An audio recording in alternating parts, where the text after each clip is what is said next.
Hello दोस्तों, दूसरे अंक में भाषा से संबंधित रीजनिंग में आप सभी का नमस्कार। हम लोग और आगे क्वेश्चन देखते हैं।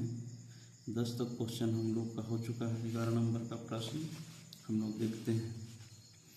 11 नंबर के प्रश्न में दोनों पासों में ए कॉमन है, तो ए से चलते हुए क्लॉकवाइज दोनों पासों को हम लोग लिखेंगे। तो पहले पासा को लिखेंगे ए एच बी, दूसरे पासा में ए के टी। इसका मतलब है एच के विपरीत फलक पर के है और बी के विपरीत फलक पर टी है। इससे कन्फर्म होता है। तो क्वेश्चन में पूछा है कि के आसन फलक पर कौन कौन होगा। इससे तय हो चुका है कि के आसन फलक पर एच कभी नहीं होगा। आसान कहने का मतलब अगल बगल, तो जिस भी ऑप्शन में एच रहेगा वह ऑप्शन अपने आप गलत हो जाएगा। क्यों? क्योंकि के विपरीत एच है, ना कि अगल बगल है। तो उस हिसाब से ऑप्शन अगर छाटा जाए तो ऑप्शन नंबर ए में भी एच है, ऑप्शन नंबर बी में भी एच है, दोनों गलत होंगे। ऑप्शन नंबर डी में भी एच है तो भी गलत होंगे। इसका 11 का आंसर होगा सी, बी और ए। समझ गए दोस्तों? ठीक, अगला क्वेश्चन हम लोग चलते हैं क्वेश्चन नंबर 12। 12 क्वेश्चन नंबर की अगर हम लोग बात करें तो 12 में दोनों घन के स्थितियों में कॉमन है। कॉमन क्या है? 5। तो 5 से शुरू करके क्लॉकवाइज लिखेंगे। 5 2 3। अगला पासा में है 5 4 1। इसका तात्पर्य है कि 3 के अपोजिट 1 है या 1 के अपोजिट 3 है, 2 का अपोजिट 4 है। तो घन में 6 सतह होती है, तो यहाँ पर 5 अंकों का उपयोग हो गया है। तो 5 के विपरीत क्या हो जाएगा? 6। तो 5 के विपरीत 6 है। इसका मतलब यह है कि विपरीत है तो 3 फेस हमेशा घन में दिखता है, कोई 3 फेस। लेकिन 3 फेस कोई 3 दिखेगा तो उसमें जो अपोजिट है सो दोनों नहीं दिखेगा। कहने का मतलब 5 का अपोजिट 6 है तो दोनों में से कोई एक दिखाई देना चाहिए। ठीक उसी प्रकार 2 का अपोजिट 4 है तो 2 या दिखाई देना चाहिए तो 4 दिखाई देना चाहिए। और आगे भी अगर 3 दिखाई दे रहा है तो 1 नहीं, 1 दिखाई दे रहा है तो 3 नहीं। उस हिसाब से हम लोग ऑप्शन को छाटेंगे। तो क्वेश्चन पहला में कहता है कि पहला ऑप्शन है 5 और 6 और 4। तो 5 का अपोजिट 6 है तो कभी भी दोनों आसन फलक पर नहीं होगा, तो ऑप्शन नंबर 1 गलत हो गया। ठीक उसी प्रकार 3 का अपोजिट 1 है तो 3 के एक अपोजिट नहीं है, यहाँ पर आसन फलक पर है, तो इसलिए बी भी ऑप्शन गलत हो जाएगा। अगर हम लोग सी की बात करें तो सी में 3 4 5, 3 4 5 अलग अलग है, यही आंसर होगा। क्योंकि डी वाला ध्यान देना है बात दोस्तों कि 6 4 1 है। सी ऑप्शन हो जाएगा। सी ऑप्शन फिर ध्यान से देखना पड़ेगा दोस्तों कि 3 के विपरीत 1 है, 3 के विपरीत 1 है, 5 के विपरीत 6 है।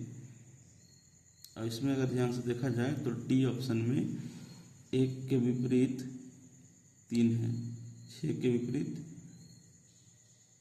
6। ध्यान से देखना पड़ेगा दोस्तों। पूछा क्या है कि इसको कैसा बनेगा। तो 3 और 4, 3 का अपोजिट 1 है तो 1 दिखेगा, 5 दिखाई देगा, 3 दिखाई देगा, 4 दिखाई देगा। जबकि 1 4 6। फिर से ध्यान देने की कोशिश करेंगे दोस्तों। ये दोनों हम लोग क्लॉकवाइज लिखते हुए चलेंगे। 5 2 3 5 1 4। अच्छा, मिस्टेक हो गया था, है ना, हम लोग इसको उल्टा लिख लिए थे। 5 2 3 5 1 4। अब सही है दोस्तों। 3 के विपरीत 4 है, 2 के विपरीत 1 है तो बच गया, 5 के विपरीत 6 होगा। तो अब ध्यान देने योग्य है बात दोस्तों कि जब दोनों विपरीत सतह पर है तो दोनों को एक साथ नहीं दिखना चाहिए और न एक साथ गायब होना चाहिए। दोनों में से कम एक तो अवश्य होना ही चाहिए, दो हमेशा होना चाहिए, नहीं तो दोनों नहीं होना चाहिए, नहीं तो दोनों में से कोई एक दिखाई देना चाहिए और दोनों ना भी दिखाई दे तो परेशानी की बात है, उस हिसाब से हम लोग ऑप्शन छाटेंगे दोस्तों। तो ऑप्शन ए में है 5 और 6 अगल बगल, जो कि इसमें है 5 के अपोजिट 6 है, तो ऑप्शन नंबर 1 ऐसे ही गलत हो जाएगा दोस्तों। 2 का अपोजिट 1 है तो 2 का अपोजिट नहीं है क्योंकि बगल का है, तो ये भी गलत हो गया दोस्तों। 3 का अपोजिट 4 है जो कि समान फलक आसान फलक पर दिया हुआ है, तो कभी भी नहीं होगा दोस्तों, तो सी भी ऑप्शन गलत हो गया। अब तीनों ऑप्शन गलत हुआ है तो मेरा चौथा सही है इसका आंसर 1 4 6। ठीक उसी प्रकार हम लोग 13 को ध्यान से बनाएंगे देखते हुए दोस्तों। 13 में क्या कॉमन है, ए बी सी, इसमें है सी, दोनों में सी कॉमन है, तो सी से क्लॉकवाइज में हम चलेंगे सी ए बी। ठीक दूसरा पासा में सी डी एफ। इसका मतलब है दोस्तों कि बी के अपोजिट एफ है, ए के अपोजिट डी है और सी के अपोजिट जो बचेगा से होगा। तो क्या इसमें कहा है, ए बी है, सी है, डी ई है, ई मेरा गायब है, तो सी के अपोजिट में ई है। अब हिसाब से हम लोग ऑप्शन छाटेंगे दोस्तों।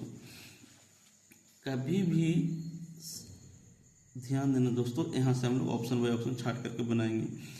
क्या कहता है कि ए और डी एक साथ दिखाई नहीं देना चाहिए, ए और डी एक साथ दिखाई नहीं देना चाहिए, तो पहले उससे हम लोग छाटते हैं। तो बी ए और डी एक साथ दिखाई दे रहा है, कहानी खत्म हो गया इस ऑप्शन का। फिर डी ऑप्शन देखें तो बी और एफ एक साथ दिखाई देना नहीं चाहिए क्योंकि उसका अपोजिट है, तो ये भी गलत हो गया दोस्तों। अब इसमें हम लोग देखते हैं सी ऑप्शन में, तो सी ऑप्शन में कहता है कि D E F, D E F. अब हम लोग दोनों को छाटेंगे दोस्तों। सी के अपोजिट है ई, तो सी के अपोजिट ई है, तो सी और ई एक साथ नहीं होना चाहिए, तो ऑप्शन नंबर ए भी गलत हो गया दोस्तों। तो इस मेरा आंसर जाता है सी के साथ, D E F, D E F, D E F, option number C. अब 14 नंबर क्वेश्चन में चलेंगे दोस्तों। 14 में क्या है, दोनों में 6 कॉमन है, तो लिखेंगे 6 2 3, इसमें लिखेंगे 6 1 4। इसका मतलब है 3 के पीछे 4, 1 के पीछे 2 और 6 के पीछे बच जाएगा 5। अब उस हिसाब से हम लोग सही देखेंगे दोस्तों, मतलब 3 4 एक साथ नहीं होना चाहिए, 2 और 1 साथ नहीं होना चाहिए, 6 और 5 एक साथ नहीं होना चाहिए। तो ऑप्शन नंबर फर्स्ट में देखते हैं 6 और 5 एक साथ है, ये भी नहीं होगा। उसके बाद 3 और 4 एक साथ नहीं होना चाहिए, 3 का अपोजिट है, तो 3 4 है, ये भी गलत है। फिर आगे चलें 2 और 1 एक साथ नहीं होना चाहिए, यहाँ पर है अपोजिट है, आंसर नंबर मेरा डी के साथ जाएगा, 2 3 5 सही आंसर पर। 15 नंबर हम लोग क्वेश्चन देखेंगे दोस्तों। दोनों में पासा में कॉमन क्या है, तो ई कॉमन है, तो इसे क्लॉक में चलते हुए लिखेंगे ई एफ ए। दूसरा से देखेंगे ई डी और बी, इसका मतलब है ए के अपोजिट बी है, एफ के अपोजिट डी है और ई के अपोजिट कुछ भी हो, लेकिन पहले दोनों इस ऑप्शन से छाटते हैं दोस्तों। ए और बी एक साथ नहीं दिखाई देना चाहिए, तो ऑप्शन नंबर डी में ए और बी एक साथ है, गलत हो गया। ठीक उसी प्रकार एफ का अपोजिट डी है, तो डी और एफ एक साथ नहीं होना चाहिए, डी और एफ एक साथ नहीं है इसमें, तो ऑप्शन गलत हो गया। अब हम लोग बात करते हैं ऑप्शन नंबर ए दोस्तों। तो ए बच गया है, ए बी सी बच गया है दोस्तों, तो ई के अपोजिट सी होगा, तो सी और ई एक साथ नहीं होना चाहिए। ऑप्शन ए में सी और ई एक साथ है, तो इसलिए गलत हो गया। तो कौन कौन गलत हुआ ऑप्शन मेरा दोस्तों, ए गलत हो गया, उसके बाद बी भी गलत हो गया, डी भी गलत हो गया, तो आंसर मेरा जाता है सी के साथ। इसका करेक्ट आंसर होगा 15 का सी। 16 में देखते हैं दोस्तों। 16 नंबर क्वेश्चन में कि यहाँ पर अब रंग से दिया गया है, रंग से उससे कोई दिक्कत नहीं है, सब एक ही तरह से बनेगा। अब दोनों में हम लोग कॉमन रंग खोजेंगे, दोनों में कॉमन रंग है लाल, तो लाल से लिखते हुए क्लॉकवाइज चलेंगे, लाल सफ़ेद नीला। ठीक उसी प्रकार दूसरा में चलेंगे, लाल काला सफ़ेद। इसका मतलब है दोस्तों नीला के अपोजिट सफ़ेद है, सफ़ेद के नीला, सफ़ेद के लाल सफ़ेद नीला, दो कॉमन है क्या दोस्तों, लाल सफ़ेद, अच्छा दो कॉमन है, तो गड़बड़ हो जाएगा दोस्तों से। दोनों कॉमन को एक साथ लिखना चाहिए, लाल सफ़ेद उसके बाद नीला। अब दोनों कॉमन को एक साथ लिखना पड़ेगा, लाल सफ़ेद काला। तो पूछा है दोस्तों नीला दिखने वाली सतह के, तो नीला का पर क्या है, काला। Answer number B, option number B मेरा सही है दोस्तों। ठीक है दोस्तों, और नेक्स्ट वीडियो हम लोग 17 से आगे प्रैक्टिस करेंगे अगले वीडियो में। तब तक के लिए देखते रहिए मेरा पार्ट 1 पार्ट 2 और उसके बाद थर्ड पार्ट में मिलेंगे दोस्तों। धन्यवाद।